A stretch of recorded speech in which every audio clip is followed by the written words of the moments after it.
This episode is brought to you by Nordstrom. Whether you're packing for a vacation or dressing for a wedding, Nordstrom has head-to-toe looks for wherever summer takes you. From swimwear and bold color to romantic florals and dresses that make an entrance, find the right style for every unforgettable moment. Shop new arrivals from brands you love like Farm Rio, Free People, Vince, Wait, and Stod. Plus free shipping and returns and styling help whenever you need it make it all so easy. Shop now in stores at Nordstrom.com or download the Nordstrom app.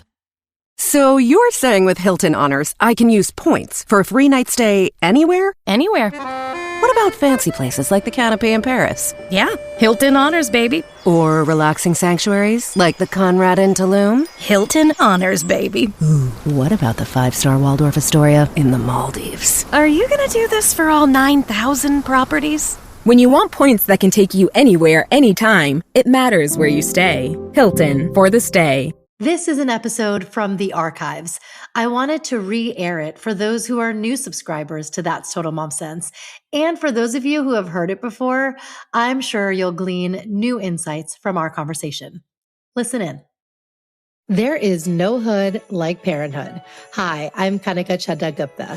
I'm a former CNN journalist, mom of 3, including twins, and host of That's Total Mom Sense, the podcast. Now, if I had $1 every time I heard, gee, you have your hands full.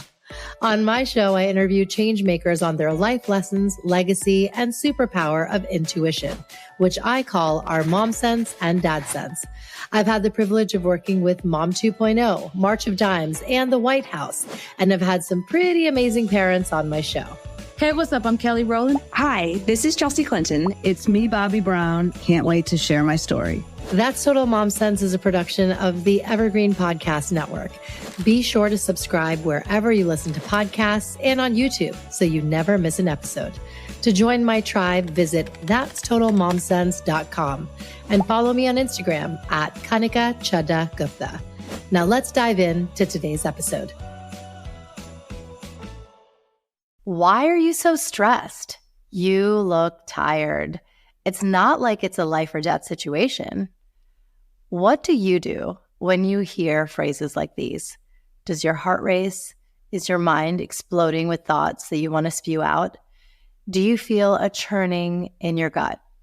According to the American Psychological Association, the APA, around 77% of people regularly experience physical symptoms caused by stress. So if you got together with 10 of your friends, 7 of you would be feeling this way. But yet we feel so alone and isolated by our daily challenges, and we haven't come up with a mechanism to get off this treadmill. Newsflash, you had problems during your childhood too and felt the same exact manifestations of stress in your body. So if you haven't found an effective way to manage it over the years, turn up the volume. This episode was made for you. I'm joined by my dear friend, Dr. Aditi Nerurkar. She's a Harvard stress expert, nationally sought-after speaker and TV correspondent, wife, and mother to her young daughter. During her medical school training, she discovered that even though stress plays a role in nearly 80% of doctors' visits, only 3% of doctors offer stress management counseling. Dr. Aditi aims to close this gap. In her debut book, The 5 Resets, Rewire Your Brain and Body for Less Stress and More Resilience, she takes a bold, solution-oriented stance, addressing the looming issue of stress that many doctors put on the back burner. She's been featured in the New York Times, NPR, the Times of London, and Oprah Magazine, and has appeared on The Today Show, Good Morning America, The Tamron Hall Show, The Mel Robbins Podcast, and more. Today, we're going to help you reset your life and mindset in the most tangible, manageable way possible. Dr. Aditi, welcome to That's Total Mom Sense. It's such a pleasure to join you. Oh my goodness. I have to shout out our friends. There's Eve Brodsky, author and founder of Fair Play Life. Lynette Brubaker, if you're listening. We collabed with No Women, Fran Hauser, Sarah Benkin, and Rujita Vedya, Bollywood choreographer. Our worlds collide in the best way, and we have so many common friends who are part of it. I just love it. We should introduce all of them. They'd probably really love each other. Yes, yes. And congrats on your book. I have my signed copy here. I loved it. And I can't wait for my listeners to get a little precursor, from the author. So I'm really, really honored to have you joining me today. Thank you. And thank you for organizing the beautiful event in New York City with no women, Lynette. And it was just wonderful. Such a wonderful salon of conversation and connection. It was just such a joy to be a part of. Let's dive in because you are a Harvard-trained stress expert, and stress is a zoo. And so I want to start with all the different animals that come to mind in our lifetime, in our daily kind of grind. And I'm going to draw upon them as we go through this journey together. So are you ready? Ooh, I'm so ready. I haven't been to a zoo in ages. Okay. So baby chick, when you were a little chickadee, what was your childhood and upbringing like being an Indian American?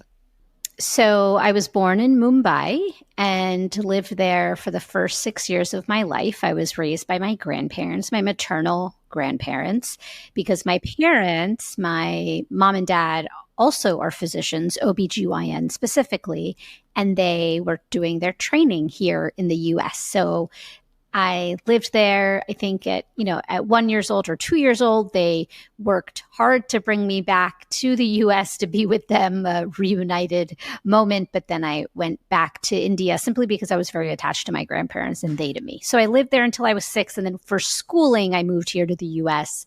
And then I've lived here ever since. So I have very strong ties to Bombay. And I speak my native language, Marathi, fluently, and I can, of course, understand Hindi. I have spent many of my summers in Bombay, in Mumbai. I still call it Bombay because it's just culturally what I was, taught as a child. And I have gone back every year for many, many years. Then when I went to college, I didn't go back as much, but I feel very connected to my Indian identity. It's something that's really important to me. I love that. And we share this as well. I was born in Bombay and my parents immigrated when I was 2. And I also, speak Hindi fluently. And so we're doing a round 2 in Colaba. Let's do this again. Love it. Yeah, at the Taj Colaba. Now let's go on to the elephant in the room. And that's stress. And that's something that you called out when you were just a medical student. You knew exactly what that was and how it was affecting your life, and now how it affects your patients. So tell us about that first kind of run-in where you were like, this is stress and this is a problem. It's interesting that you said it was the elephant in the room because I would add another animal to the mix, wild horses. When I was a medical resident working 80 hours a week, my first brush of debilitating acute stress was I was working in the cardiac ICU, taking care of everyone's hearts and not really paying attention to my own because, as we'll talk about in this conversation, I hope, I was like, oh, I'm resilient, stress, come on, bring it on. I was taught at a very young stage of my medical training that pressure makes diamonds, and I was a diamond in the making. So when the times got difficult, as they often did when you're working 80 hours a week and seeing death and dying on a daily basis, I was working in a very coveted medical training program. We saw things that lay people certainly were not seeing and should not probably see, really horrible things because, simply because when you're in medical training, you're in the trauma bay, you're in the ER, you're seeing things in the cardiac ICU and the ICU that are really difficult. So I felt one day after a 30-hour shift, I was finishing my rounds on my patients and felt a stampede of wild horses across my chest. And it quite frankly knocked the wind out of me. I sat down quickly. The nurse gave me some orange juice. I was very familiar with her. We'd worked together for a long time. And she immediately sensed something was wrong. It lasted a couple of seconds. And then it just went away, magically disappeared. And I kept working. We both laughed it off like, oh, it was probably a rough night, on call. And then I kept rounding and finished up my rounding. And every night for 2 weeks, I continued to have that stampede of wild horses across my chest. It never happened during the day while I was working. And after several weeks of managing this real discomfort, I went to go see my doctor. So my doctor did the full medical workup, my heart tests and electrolyte tests, and said, everything's great. It's probably just stress. Just try to relax. So, big reassuring smile, good intentions. And I left and I went home and I thought, okay, let me try to relax. What does that mean? I went to movies with friends. I had dinners out, retail therapy, took a small vacation, but those palpitations, that stampede of wild horses continued and persisted. And so only when I put my own scientist hat on and really thought about what's going on and how is it affecting my brain and my body, only then was I able to find my way out of stress. I started using some of those science-backed techniques for myself, and then I found my way out of stress. And when I found my way out of stress as a stress patient is when I vowed to become the doctor I needed during that difficult time. And so fast forward 25 years, and here I am, a physician with a specialization in stress, burnout, mental health, and resilience, and now the author of The 5 Resets. Yes. Oh, that's brilliant. And I feel like, as lay people who aren't in the medical field, anytime I watched Grey's Anatomy, which I watch religiously, I felt stressed, and so I can't imagine having to be under pressure and truly life or death situations on the daily. Everyone is much more sensitized to this issue, so it's good. And there's a lot of conversation. It's been normalized very much so, which is important. But back then, words like self-care and burnout or even stress were not part of my vocabulary. They were not part of anyone's vocabulary. In fact, as I mentioned, I was taught pressure makes diamonds. That was the mantra that I told myself every single day. And so you can see how that would breed a certain mindset, what I call toxic resilience. And it's this idea of push through no matter what and just keep going at all costs. Yes. Yeah. And it's something that we have to really rewire. I want to talk about stress responses because they manifest differently in our body. When a patient is stressed, they'll come to you with ailments like back pain, headaches, weight gain, hair loss, but they all are kind of rooted in what you feel in the moment that happens over and over again. And it's like this wear and tear. Now I'm kind of segueing into the saber-toothed tiger. It's when we are forced to have a fight, flight, or freeze response when we're faced with a stressor.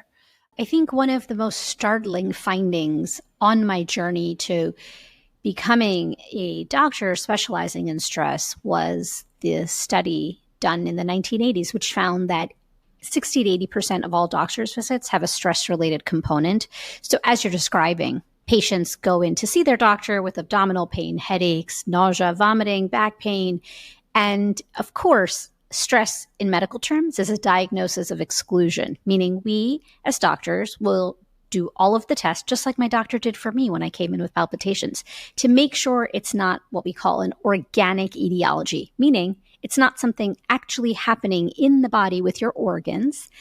Then when that is all ruled out, we say it maybe is stress. And so in my case, my diagnosis wasn't with my heart, but it was stress-related, stress-related palpitations in my case. So when that statistic came out, it was very provocative. 60 to 80% of all doctor's visits have a stress-related component, similar to when I went to see my doctor, meaning there was nothing actually wrong with any of my organs. It just felt like that. And that is what happens with stress. Stress, of course, if you have any of these symptoms, you have to first see your doctor. I have to say that as a physician, but also as someone who saw a physician to make sure that you don't have an organ that is giving you a sign of something gone awry. But stress has many flavors. And so you can have the physical manifestations of stress, like you mentioned, some common ones, fatigue and pain of some sort. So headaches, neck pain, shoulder pain, back pain, abdominal pain, joint pain. You can have some GI discomfort, neurological issues, so many ways that it can affect your body.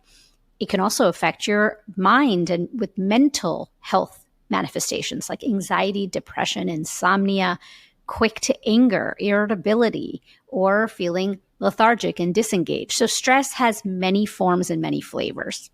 The reason you feel this way is because of what's happening to your brain. So you bring up the saber-toothed tiger, which I love, that imagery of that tiger. Your brain, when it's going through stress, whether it's short-term stress or long-term stress, is governed by a small part of your brain. It's an almond-shaped structure. After this conversation, you'll never look at almonds the same way again. It's called the amygdala. And the amygdala is a tiny almond-shaped structure deep in your brain whose sole purpose is survival and self-preservation. And so really, it's focused on that. And it's meant to, evolutionarily, you would see a tiger in the forest, and you would either fight the tiger or run away from the tiger. That's the fight or flight response. And that's what the amygdala is expertly designed to do. Short-term stress, and then you come back to baseline. The challenge now is that all of the tigers, none of them are short-term and acute that you meet in the forest. They're ongoing and long-term. So your bills or financial constraints, relationship problems, climate disasters in the world, or humanitarian crises, these are tigers that are just ongoing, but yet your amygdala continues to get activated. So it's on in the background at a low hum. So stress stops being an acute short-term thing that your body is actually expertly designed for and starts becoming a long-term chronic issue. And that is what over time can lead to these mental and physical manifestations, because the goal of life is not to live a life with zero stress. It's actually biologically impossible. There's a thing called healthy stress and unhealthy stress. The goal of life is to live a life with healthy, manageable stress that can serve you rather than harm you with all of these various symptoms. Yes, exactly. And I know you speak about that in the book, adaptive versus maladaptive stress, like the stress of preparing for a job interview or going up on stage, or how kids feel before they're studying for an exam and they have that pencil in hand. Those are good stressors, and those are ones that we should be able to manage. But everything else, when we're really inside our head, are things we want to eliminate. Very common examples of healthy stress are getting a new job, getting promoted, or if you are rooting for your favorite sports team, or planning a vacation. These are all healthy stressors, and they actually move your life forward. So it's about embracing those moments of healthy stress. However, when healthy, positive, scientifically, like you said, adaptive stress gets out of hand, that's when it can become maladaptive. It's dysfunctional, unproductive, and that's what leads to problems that we talked about.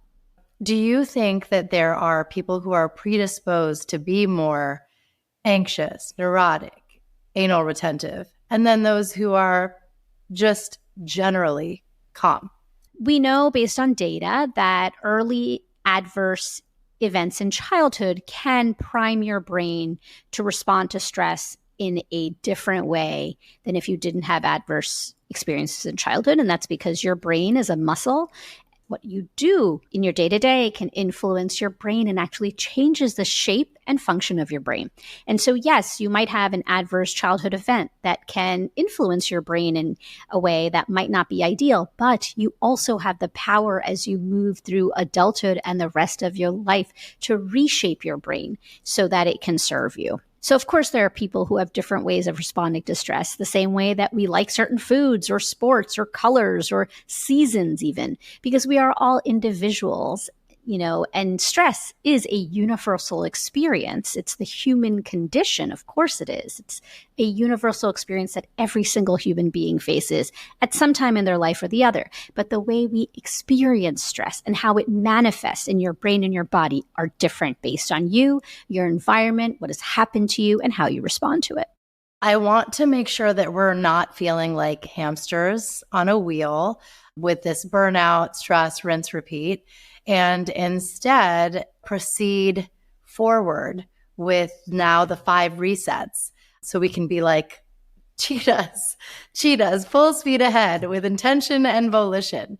Tell us the 5 resets. So the 5 resets are 5 small but mighty mindset shifts that can help you transform your relationship to stress and burnout. They were some of the strategies that I used when I was a stressed patient and found my way out of stress. And over the past several decades, I've been able to use them with hundreds, if not thousands, of my patients. And so I wrote that being a stressed patient myself and also now being a doctor specializing in stress. It has 5 frameworks along with 15 science-backed strategies to help you overcome your stress. So it's not so much about hacks because your brain is too smart for hacks, but it teaches you the biology of stress, why your brain and body do what they do, because often that's the first step, just awareness. And then most importantly, you want to close the gap between knowledge and what you may know and action to actually get there. Because often with my patients, I found, and even with myself, I knew what stress was and how, what was happening once I learned the data. But really, it's about how do you bring these into your life, into your busy, overscheduled, stressed life to actually make a difference, to change your brain and your body. And so that, I think, is the message of the 5 resets, is that you have the power to make meaningful change in your life when it comes to your mental health, burnout, and stress. And the other really important piece for me in writing the 5 resets was that everything is cost-free. And that's because as a doctor, I have seen patients of varying resources. And so, yes, while it is wonderful to, take hour out of your week to go get a massage or do retail therapy or take 6 months, and when you're too stressed, fly to Bali for a surf holiday. I mean, I would love that. That's one of my dreams. The reality is that most of us, like 99.9% of us, can't do those things. We have constraints on our time, on our resources. And so there are effective scientific strategies that you can do within 2, 5, 10 minutes every day that can actually rewire your brain and your body. Because remember, I was a stressed patient. I was working 80 hours a week as a medical resident. I didn't stop work. I kept working. And yet I was able to overcome my stress struggle a little bit at a time using a lot of the principles in the 5 resets. Yes. Okay, let's discuss them here.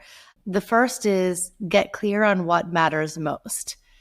When you're feeling a sense of stress, it's hard for you to get out of your own way. And that's because of your amygdala. It's not you, it's your biology. If you feel this way, you're not alone. It's not your fault, because the data shows that 70% of people, and in one study, 90% of people, are facing some form of stress and burnout right now. So when your amygdala is activated, like we talked about, you are thinking about your immediate survival and needs. It is so difficult for you to think ahead about the future and make a plan. And so this particular reset reframes the conversation in your head away from what's the matter with me to what matters most to me. And most is an acronym. It stands for M is motivating, O objective, S small, T timely. And so this first reset teaches you how to create a most goal, MOST. And it starts because the whole 5 resets is a roadmap to get you out of a sense of survival and just trying to make it through the day back to thriving. And so this first reset helps you craft your most goal, figuring out what matters most to you, and then using that as a metric and North Star for your journey forward. The second is finding quiet in a noisy world and setting digital boundaries, which I think is so, so important because, if we were to pinpoint why we feel so much stress, a lot of it is technology being tethered to our phone and not knowing when to shut off. So in this particular reset, find quiet in a noisy world, kind of the most important scientific foundation of it is that your brain needs rest and recovery. It's not a nice to have luxury. It is actually a biological necessity. And yet your brain doesn't really get a break, because what do we do during breaks? We mindlessly scroll, right? Like during the day or at night, and we're scrolling. And you learned about the amygdala. It's that small structure deep in your brain that's responsible for your stress response. And when you're scrolling, your amygdala doesn't recognize the difference of something that is happening in your backyard or something that's happening thousands of miles away, or clickbait. It's powered on the biology of stress. So you read headlines and then you have an immediate reaction. Your fight or flight response gets activated.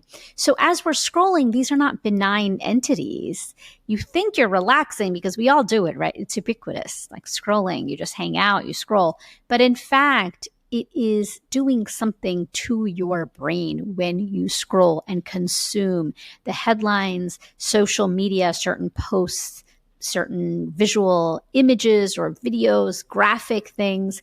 And studies have shown that it actually increases, particularly if you're viewing, disturbing or graphic content, it increases your personal risk of PTSD. So these are not theoretical risks. They're actually, can really happen, and it has happened to people. And so really creating digital boundaries is simply about giving your brain the break it needs and deserves. 100%. I mean, one thing that I learned is that I should keep my phone far, far away. So I now charge my phone downstairs, sometimes in the kitchen or in the living room, and I have an alarm clock. It's something that I'm training my mind to get used to. I don't need to see the blue light in the middle of the night. Love it. Keeping your phone off your nightstand can be a game changer. You put it in another room downstairs. Some people, can put it somewhere away, so it's just out of arm's reach. And the reason creating that geographical boundary, that buffer, is because most often people are scrolling, right? Like before bed. If you ask the majority of people, what are you doing 2 hours before bedtime? Everyone is on a screen of some sort. So you may say, I want to go to bed at 10, but you're going to bed at midnight, 1 or 2 in the morning. Why? Because you're on a screen. First thing in the morning, your eyes, before the second eye is even open, you're on a screen. Again, these are not benign entities. They have a direct influence on your brain chemistry, and the stress response. And so creating that buffer helps you, because then when you wake up in the morning, you're not reaching for your phone on your nightstand. You are looking at your bed partner if you have one, getting up, brushing your teeth, using the bathroom, and then you can check your phone, of course, but it just gives you a little buffer. So it just sets you up for the whole day. Equally at night, in addition to keeping my phone off my nightstand, what I also do is that I set up my phone on grayscale. And so I have my phone and then just hit a button and it goes to grayscale. What grayscale does is it switches your phone from color to black and white. And that has a potent influence on your brain and your scrolling habits, because it's like looking at a box of cereal. If you saw bright saturated colors, you want to eat it. But if it's just black and white, it kind of is boring. Likewise, grayscale makes scrolling less interesting. And there is a phenomenon that you and I, and many moms particularly, this is more common in women. It's called revenge bedtime procrastination. It's what happens at night when you are finished with a long day of work and taking care of the kids, and then you clean up the kitchen and you sit on your couch at, 8, 9 o'clock, big sigh, and you start scrolling. And you want to go to bed early because it makes you feel good. Again, this is not a knowledge issue. We all know that going to bed early makes us feel good. We have strict bedtimes for our children. And yet for ourselves, like you can stay up till midnight or 1 scrolling and you're like, what did I just do? What was that for? It's called revenge bedtime procrastination. Again, it's not you, it's just your biology. It's because you haven't had a minute during the day. No time has been claimed as yours. And so what happens is it kind of like you bank it until the end. And then you scroll. And then, of course, because your amygdala starts getting activated when you're scrolling and reading these headlines, you feel a sense of danger. So you scroll some more and you scroll some more, because it's like your stress response is activated. So that is another reason why setting some digital boundaries is helpful. When you have grayscale, yes, you read a little bit and then you kind of get bored because your brain, it's not being stimulated. And then you're like, you know what? It's 10 o'clock. Might as well just go to sleep. And so you actually do get the rest that you need. Now let's talk about syncing your brain and body. So this reset is about the mind-body connection. The mind-body connection may be something new to many people, and it may sound woo-woo, but in fact, there's a lot of science to back it up. And it simply means that your brain and your body are in constant communication and inextricably linked. And we use terms of the mind-body connection every day. So butterflies at falling in love, your gut sense, you have a gut feeling about something. Or, you feel the mind-body connection, sweaty palms before you're presenting, heart racing before an exciting event, or abdominal discomfort, feeling queasy before something massive is happening in your life. So there's many, many moments when you might feel the mind-body connection at work. So with the mind-body connection, I wanted to touch on meditation, and I'd come across a Harvard study on how meditation can actually eliminate the gray matter in the amygdala, which I found so fascinating. So can you speak to why we should have meditation as a practice? That was a study done by several of my colleagues, and it's not that it reduces it, it thickens it. meditation, particularly that study was looking at mindfulness-based stress reduction for 8 weeks, and it found that it strengthens your prefrontal cortex. And that's a fascinating finding because it was one of the first studies that found that meditation, in fact, changes your brain.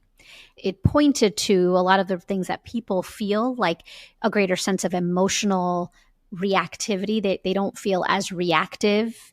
Lifelong meditators or people who've been meditating for a long time don't have that emotional reactivity as much, or they might be less quick to anger, feel a sense of wellness and calm, etc. There might be some clinical correlation to this with your prefrontal cortex being a little thicker. Again, it's not always very, it's not like a cause, like meditation causes this. It's more like a correlation. And so, yes, that was a very provocative study. I wrote about it for the Huffington Post because it was a study the findings were just so wonderful. Since then, there's been lots of research to show that meditation changes the brain. Meditation can alter your DNA for the better. Meditation is a mind-body therapy. There's others, yoga, Tai Chi, and several others. Is there a practice that you follow when it comes to meditation? I practice meditation on a fairly regular basis when I'm going through periods of stress, like deep stress. With the book launch, for example, for like those first 3 months, I was meditating every single day for 20 to 40 minutes. And then I would also say another fantastic study that came out very recently, which showed that meditation, similarly, this mindfulness-based meditation, in fact, is the equivalent of anxiety medication for those with moderate anxiety, which was truly jaw-dropping results. The next is come up for air.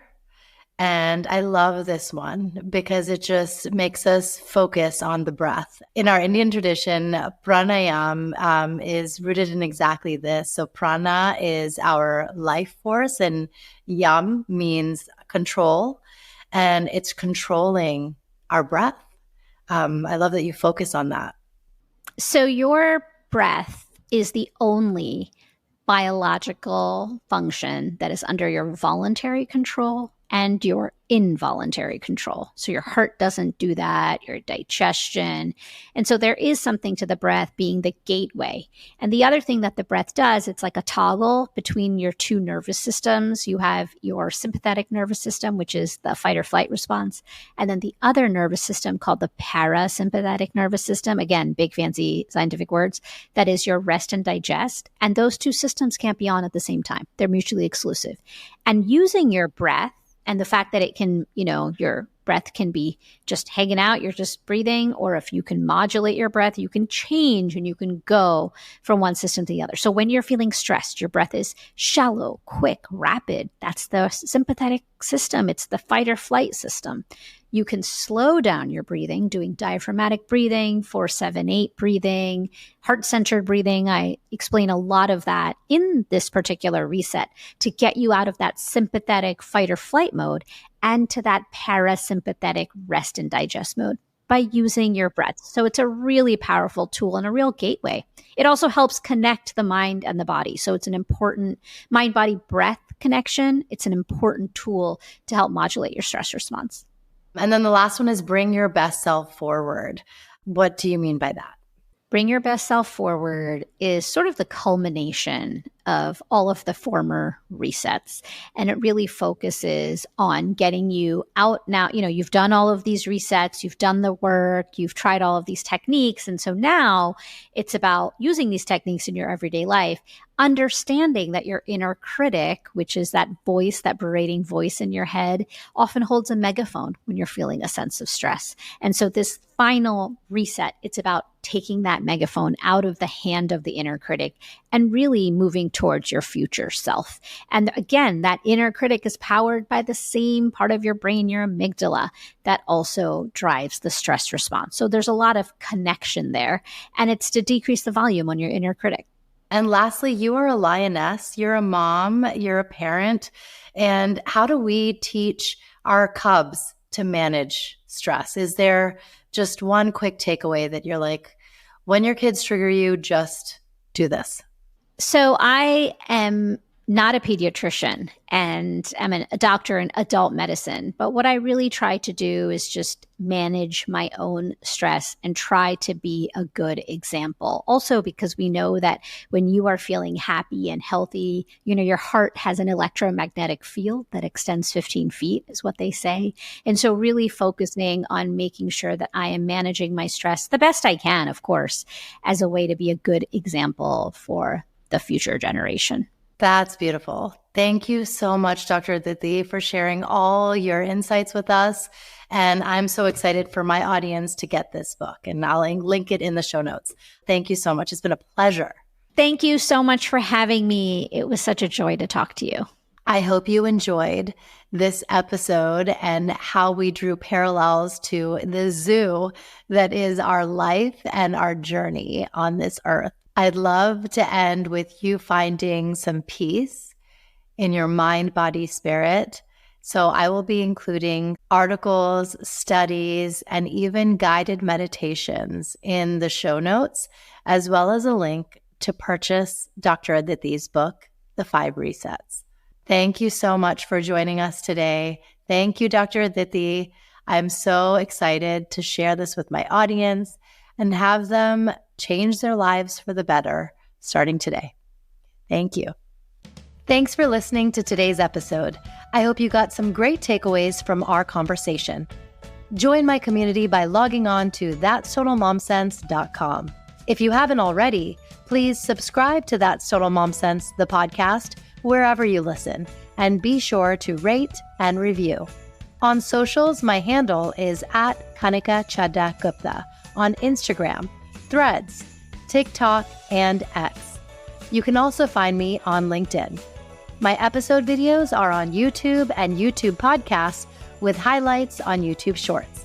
Write to me at that'stotalmomsense@gmail.com. My team and I read all your pitches and feedback and are so glad to be in touch. Remember, always trust your mom sense and dad sense. Stay strong, super parents. See you soon.